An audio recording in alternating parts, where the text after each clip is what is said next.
En 2019, j'ai quitté la France pour venir m'installer et entreprendre au Sénégal.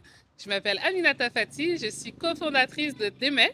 C'est une agence qui vous aide à investir dans l'immobilier et dans l'agriculture au Sénégal.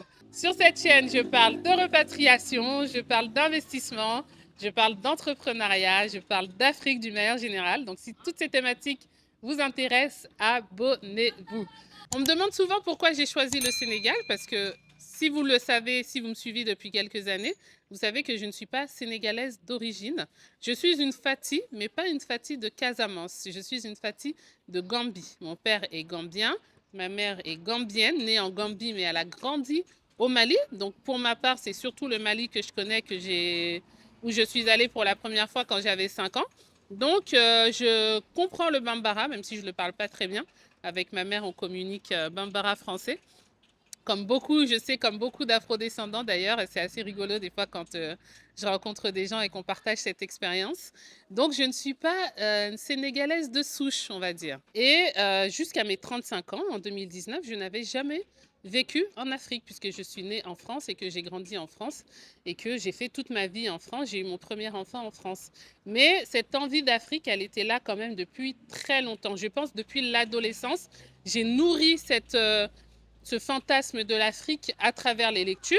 J'ai eu toute une période où j'ai beaucoup lu sur notre histoire africaine, bien sûr à commencer par notre grand cher Anta Diop, que j'ai lu 2 fois, que je dois relire d'ailleurs, et par les voyages aussi que j'ai pu faire sur le continent. Donc toutes ces années, j'ai nourri cette envie de venir un jour m'installer sur le continent.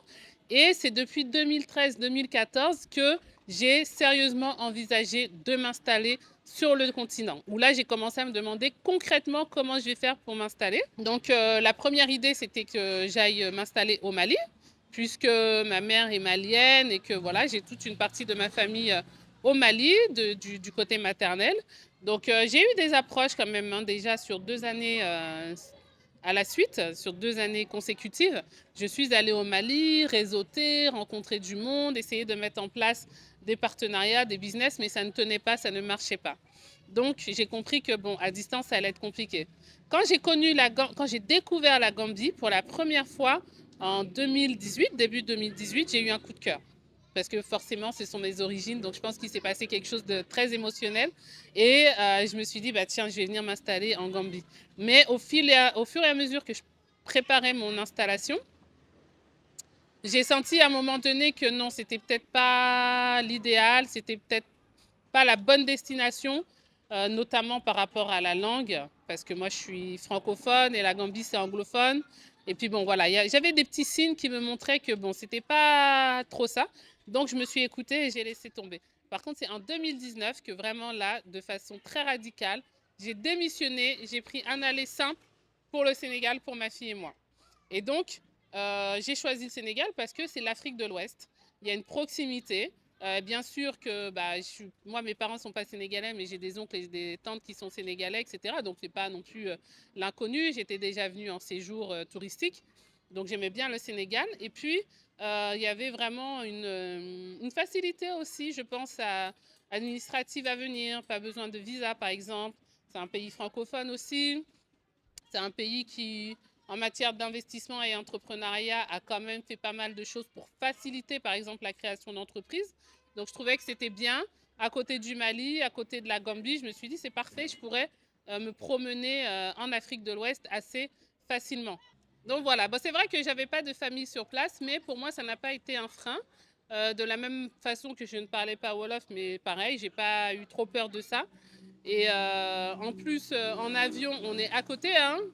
Paris, c'est à 5 heures de Dakar en avion. Donc, voilà, je ne dis pas que c'était facile, je ne dis pas que c'était simple, mais j'étais tellement déterminée à venir m'installer en Afrique que j'étais prête vraiment à tenter le coup et en venant m'installer pendant un an en me disant que si ça fonctionne, bah c'est bon, je reste. Et si ça ne fonctionne pas, je peux toujours rentrer. Il n'y a pas de drame à rentrer, il n'y a pas d'échec à rentrer. J'ai un bagage, je peux revenir bosser. J'ai une maison qui est en location, je peux revenir reprendre ma maison. Donc voilà, j'étais vraiment dans cet état d'esprit.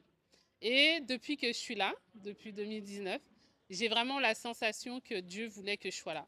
C'est-à-dire que tous les plans que je fais, au moment où je suis prête, il y a toujours une porte qui s'ouvre, il y a toujours une rencontre qui fait que j'arrive à atteindre cet objectif que je m'étais fixé. Et c'est vraiment de l'ordre du spirituel. Ça ne s'explique pas vraiment, mais je crois que mon destin se trouvait ici. Peut-être que ce sont mes ancêtres qui me guident, je ne sais pas. Mais en tout cas, je me sens vraiment à ma place. Donc même si ce n'est pas facile tous les jours, je suis bien contente d'avoir choisi le Sénégal, même si ce n'était pas forcément une évidence, parce que je n'étais pas sénégalaise à l'époque. Mais c'est comme ça. En fait, quand on a une vision panafricaine, on est en capacité d'aller vivre partout sur le continent. Et aujourd'hui, je suis ici. Peut-être que demain, je serai dans un autre pays africain. Dieu seul sait. Donc voilà, tout ça pour vous dire que aide-toi et le ciel t'aidera. C'est-à-dire qu'à un moment donné, il faut avoir des souhaits, il faut avoir la volonté, mais il faut passer à l'action pour avoir du résultat. Donc faites attention à la procrastination. Donc avoir envie, c'est une chose, mais se mettre en action pour réaliser son rêve, c'est une autre chose.